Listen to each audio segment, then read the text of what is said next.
السلام عليكم ورحمة الله وبركاته. حبايبنا عاملين ايه؟ ان شاء الله يا رب تكونوا بألف خير. لسه مكملين، بس خلاص خلصنا بقى. كان اخر حاجة المطبخ، ما كنتش عملت فيه حاجة من ساعة ما رصينا. شايفين بقى الشفاط والحيطة اللي ورا البوتاجاز بالشباك. عايزة اقول لكم، عايزة انقل اصلا مكان البوتاجاز ده عشان الشباك ده بالذات يعني مبهدل الشباك والشفاط. فلازما بقى ايه قبل ما يتقلوا قوي عليا كده. خدوا معايا بصراحة الشغل كتير في المطبخ يعني. ده اول حاجه عملتها، انا عملت الحيطه دي اصلا، الشباك بالحيطه في يوم، ودخلت البوتاجاز تاني وبس. ما عملتش بقيه المطبخ بقى، تاني يوم اللي عملنا بقيه المطبخ. شايفين الشباك عامل ازاي من الدهون والشفاط. فلا البوتاجاز بصراحه ما ينفعش في المكان ده. ان شاء الله نبقى ننقله. جبت بقى حته السلكه بعد ما عملت بالفرشه كده، وسترس بقى هو الايه اللي بينفع معانا في المطبخ. اي منظف يعني انت حباه. دلوقتي بقت المنظفات كتير، فأي منظف بقى بيشيل الدهون كده، وننزل عليه بقى بالسلكة كده وننضفه كويس قوي، عشان لو سبته لغاية لسه بقى على ما رمضان على ما انضف، لا هيبقى متسخ قوي وهيغلبني يعني في التنظيف. بالمية بقى، وحاولت ان انا انزل كله كده، لقيت لسه في بواقي. فافتكرت ان انا كنت جايبة مناديل الدهون دي، برضو عملت معايا شوية. جبتها وعملت شوية في الشفاط كده الشفاط ده عاوز يتغسل بس بقى عايز يتفك. فما كانش بقى اللي بيفكه هنا، ان شاء الله لما ما يكون هنا نبقى نفكه ونغسله. بس كده بقى، جبت المناديل بتاع الدهون دي بقى، ونزلت عليه بقى ايه على قد ما عرفت كده من الجناب، وكمان الشباك من الجناب والازاز تاني.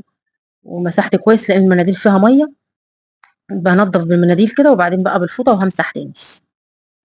بس كده، حتى الشباك من فوق كده، واي حته بقى من قدامي مش نظيفه هعملها بالمناديل الاول. ولميت كله بقى معايا كده يا جماعه. اللي ما تشجعش بقى يقوم يتشجع كده ويجيب من فوق لتحت كده. بس بقى بالمناديل زي ما قلت لكم، شايفين المناديل عملت ازاي. هي بيبقى عليها ميه برغوه كده، هي دي اللي بتشيل الدهون.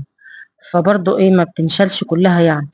بالفوطه بقى بعد ما بخلص، وبقوم بقى ايه ملمعه كله كده. شايفين الشباك عمل ازاي.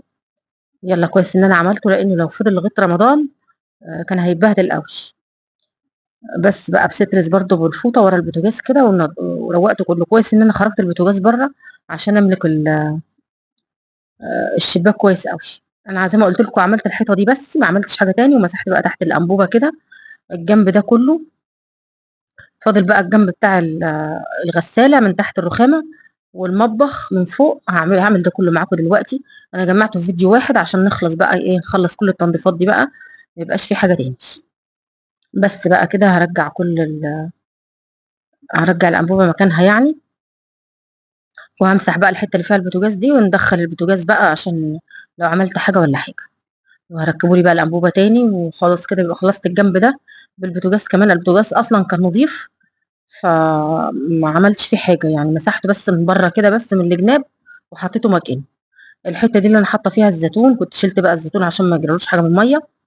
وهغسل بقى الشفاط. شايفين بقى السترس، رشيته السترس معاكم برضو قبل ما اعمل. شايفين السلكه بس بمشي كده عادي يعني، مش بدعك. الدهون كلها بتطلع والتراب. شايفين المروحه كلها دهون ازاي، مش زي الوش بتاعه. وبعمل بس بالسلكه كده، بحط بريل عشان ما يجيرش معايا وينضف بسرعه. بس بصراحه بطلعه على طول، ما بياخدش وقت يعني ان انت تدعكي. لا ده انا بمشي السلكه بس، بيطلع معاكي وبيبقى نضيف. بس كده يعني، بياخدش وقت. وكمان مش زي ما يكون الدهون كتير قوي فيه ونسيبه بقى لما ياخد دعيك معانا بقى ونفضل ندعك فيه. لا يعني كويس ان انا عملته يعني وخلصته. شايفين كله بينزل مع السلكه وعلى الرخامه. خلصت كله بقى ودعكت الرخامه، وحطيت بقى رجعت الزيتون مكانه. دول اللي انا عملته اول يوم، يعني انا عاملاه على يومين. ده اللي انا عملته اول يوم، الشفاط بالحيطه، وشلت الحاجات ومسحت شلت الزيتون، ومسحت الرخامه، وحطيت فوطه نظيفه تاني تحت البرطمانات وحطيته. بس كده. تاني يوم بقى نضفت، شلت اللي على الرخامه ده كله. اليمادي بصفي المواعين اصلا على اليمادي. كل يومين ثلاثه كده بشيل كله وادعك الرخامه كويس، عشان الميه ما تعملش ريحه على الرخامه كده او اي حاجه. لازم ناخد بالنا من الحاجات دي يا جماعه. وبصفي يعني بشد الميه على طول بالمساحه كده، ما بيبقاش في ميه. شايفين بقى انا شلت كل ده والشفاط كمان نشفته وركبته، كده كله تمام. زي ما قلت لكم الحيطه دي كده تمام كلها، ورجع بقى الزيتون مكانه. وده كان ايه، شغل اول يوم بس. متنسوناش يا جماعه في اللايكات والاشتراكات والصلاه على سيدنا النبي محمد، وتقولي رايكم بقى في التنظيفات والفيديوهات. آه يلا نشد مع بعض كمان شويه كمان. شايفين جيت هنا بقى، طلعت على السلم وهجيب بقى من فوق المطبخ. برضو احنا لسه مركبينه، ما بقالناش 3 شهور، بس شايفين التراب اللي عليه والدهون. لا ما نسيبش الحاجه يا جماعه لما تبوظ والاخر نقول ده عايزين منظف يطلعها. لا سترس يعني ايه كويس قوي بينظف، بس مش عشان ايديكي يعني تخلصي بسرعه يعني. نزلت بقى بالراحه كده وشطفت الفوطه وطلعت تاني، عشان ايه كل ما بتشطفي الفوطه بعد سترس بيلمع معاكي وبينضف اكتر. وكمان السترس ما بيخليش في الفوطه المنقد ده هنزله بقى دلوقتي عشان هنشوي بقى فراخ. هنزل لكم الفيديو الجاي ان شاء الله. بس كده يعني خلصت المطبخ كل ده. لا كده كده تاني يوم يعني مكان البوتاجاز ده ده اول يوم. ده تاني يوم من بدايته يعني، من فوق المطبخ بس. يعني عملت بقى من فوق المطبخ وتحت الغسالة ومسحته وفرشته، وبعدين شوينا بقى الفراخ وعملنا الغدا. بس أنا فضيت بقى المطبقية عشان اعملها. شايفين عاملة ازاي يعني، لازم تتمسح. كمان مسحتها بقى من جواها كلها، نضفتها كويس قوي. عايزه اقول لكم والله ستريس ده كويس قوي في المطبخ بالذات. بينضف وكمان بيشيل اي دهون او اي حاجه في المطبخ. مكان ايديكي بقى، مكان ما بتحطي ايدك وتشيلي حاجه وتحطي حاجه، مكان الميه ده كله بيسيب اثر على المطبخ. شايفين بقى اللمعه، ونضفت المطبقيه كويس قوي. وكمان هشطف الاطباق قبل ما احطها في المطبقيه. والكوبايات كمان بعد ما شلتها نزلتها تحت. بس انا مسحته بس من بره، وبعد كده بقى بنزل درج درج كده وامسحه تاني بس مش معاكم بقى يعني، هعمل ده مع نفسي كده. نقلت هنا بقى على الحته التانيه اللي في اليمه التانيه، هم حتتين قصاد بعض، المطبقيه والحته اللي فيها الرخامه واللي فوقيها. شايفين لما بتمسحيها، شايفين اللي بتتمسح من اللي ما بتتمسحش. هو تراب يعني، بس تراب بقى بدهون بسيطه كده، عشان انا كنت مسحاه اصلا قبل ما اركبه. فلازم يتمسح ان شاء الله قبل رمضان تاني، ابقى امسحه كمان مسحه. ودايما ايدي فيه كده، عشان كده هو نضيف على طول. من بره بقى كمان معايا، ومن الاوكر، عشان مكان ما بمسك الاوكر وكده بيسيب اثر على المطبخ. بشطف الفوطه كمان وباجي المع تاني يعني، مش بمسح بس بسترس. لا بمسحه وانضف اي حاجه فيه بقع فيه، واروح اشطف الفوطه واجي امسح تاني. بيلمعوا كويس قوي. كده بقى هروح بقى ايه اشطف المطبقيه. انا كده خلصت المطبخ. هشطف بقى الاطباق كلها وارصها. بعد ما حطيت دي شلتها تاني، عشان هحط بقى الاطباق كده وتنقط قبل ما احطها تاني. بس كده شطفتهم كلهم بقى ورصيتهم تاني بقى على نضيف. ما ايه ما ربما حاجه مركونه، حاجه مطربه تبقى نضيفه. شطفتهم بميه بس، مش بحاجه يعني، مش ببريل ولا حاجه، هم نضاف. بس عشان ايه احط كل حاجه نضيفه. خلص بقى وشلت كل الحاجات اللي على الرخامه، واعملها بسترس. برضو في ميه مركونه، في اي تراب اي حاجه تطلع معايا وتنضفها.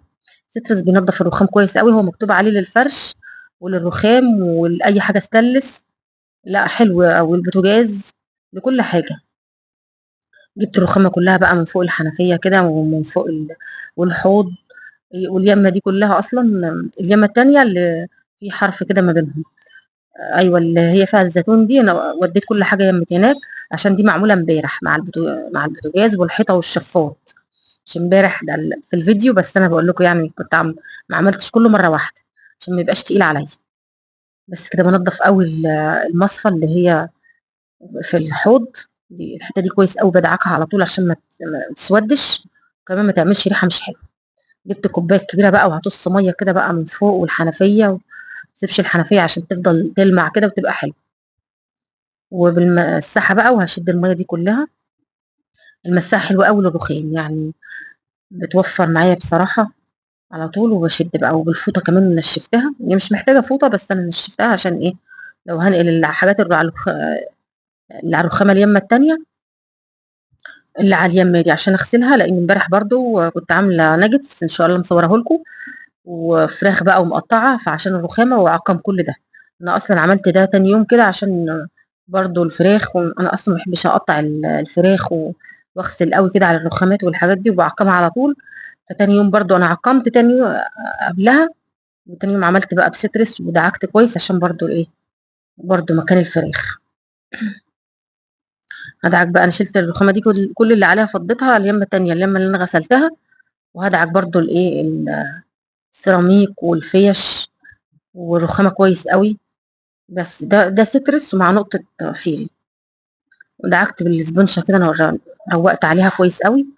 وبس بالفوطة بقى شطفت 3 مرّات، 3 مرّات أمسح بالفوطة وأروح أشطفها، وآجي بقى أمسح الرخامة تاني.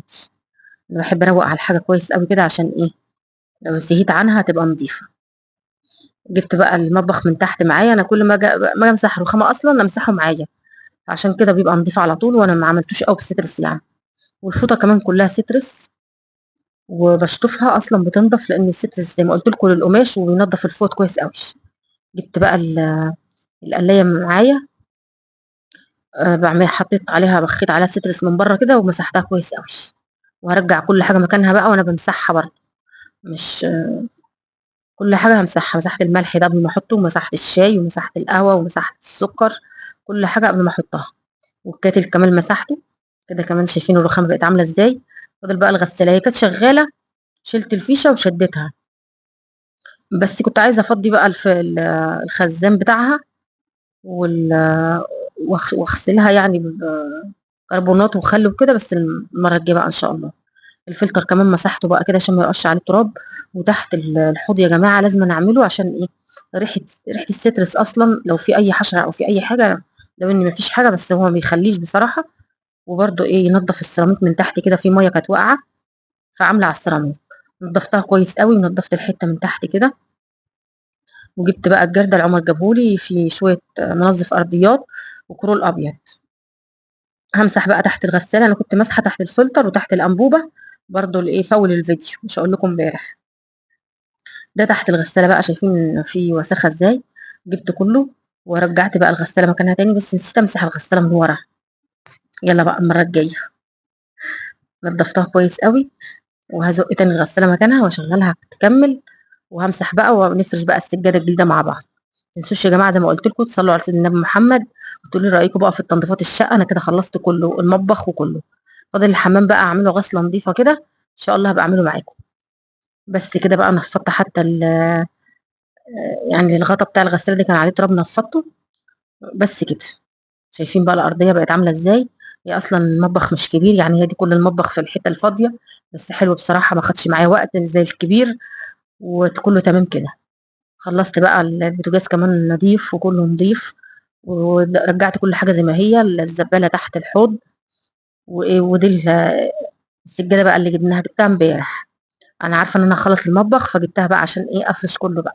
وكده كان خلاص بقى يا جماعة المطبخ نضيف من فوق والشفاط، وتحت الغسالة وتحت البوتاجاز والمطبخ من فوق. ويا رب يكون الفيديو عجبكم، وما تنسونيش في اللايكات يا جماعة بعد التعب ده كله. مع ألف سلامة.